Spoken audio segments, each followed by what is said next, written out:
The eagle has landed! Welcome, ladies, gentlemen, and non-binary individuals. I know it's been a while since I last posted, but we're back, we're here, we're now, and we're more excited than ever to be posting. If you're new here, I'm Bisway, and here's a special welcome for you.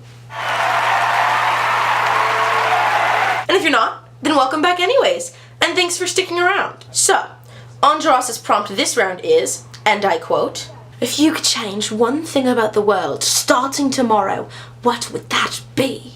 Well, I spent a lot of time trying to figure out what I wanted to talk about in this video. There's so much we could change about the world, from the foster care system to the slow extinction of the three-toed sloth to the lack of grapefruits in Germany.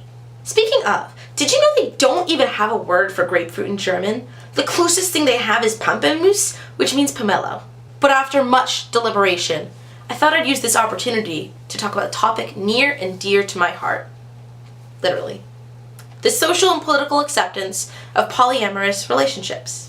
As most of you know, I've been in a loving relationship with my date friends, Jolie and Musicetta, for quite some time now, and I couldn't be happier with them, and I'm not ashamed of them at all, but like any non-heteronormative relationship, being polyamorous comes with a heck of a lot of stigma.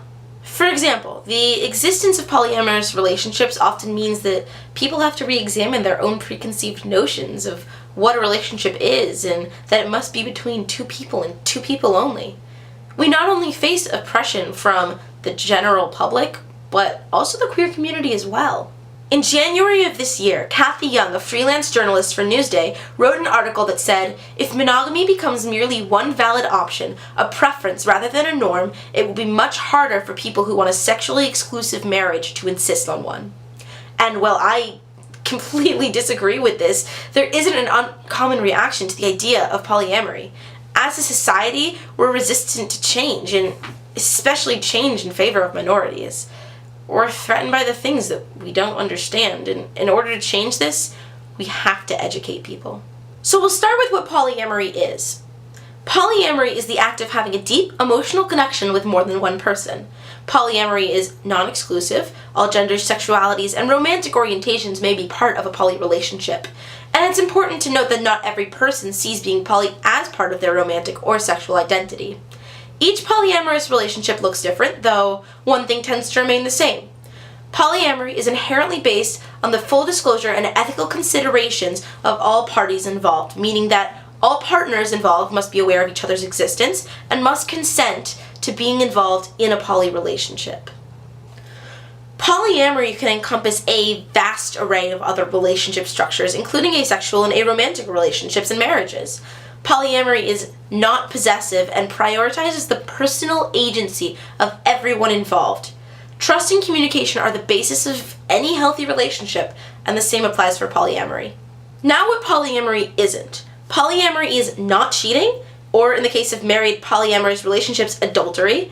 Though there are common factors, it's not polygamy and it's not polyandry. And it is not a love triangle. We live in a society that's saturated with heteronormative, monogamous relationships. And romance is treated as the end-all be-all, but only if it fits in the prescribed boxes. The media is most guilty of perpetuating this perspective on romance. For instance, in movies and literature, one of the most used tropes is the love triangle.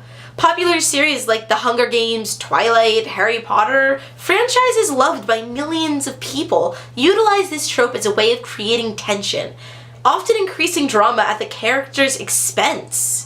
This popular trope is damaging to so many people, especially polyamorous people who would just like to be seen as legitimate in society, because it enforces the idea that if you're in love with more than one person, you have to choose.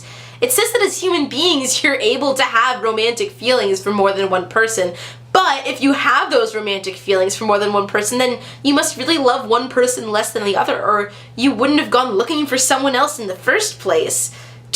Young teens are bombarded with this every day. No wonder so many grow up with the idea that monogamy is the only possibility and that feeling any other way is wrong.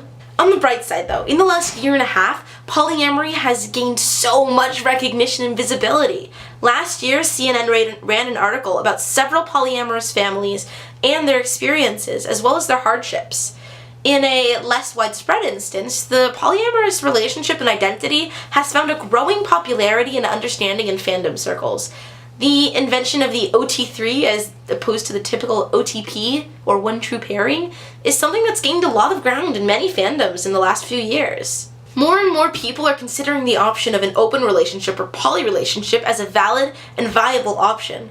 This coverage isn't perfect, but it's something, and if it can even slightly counteract the overwhelming barrage of monogamous propaganda, then we're accomplishing something. So if I could pick one thing to change tomorrow, this would be it. Keep fighting, keep educating, and keep loving. The Eagle is out.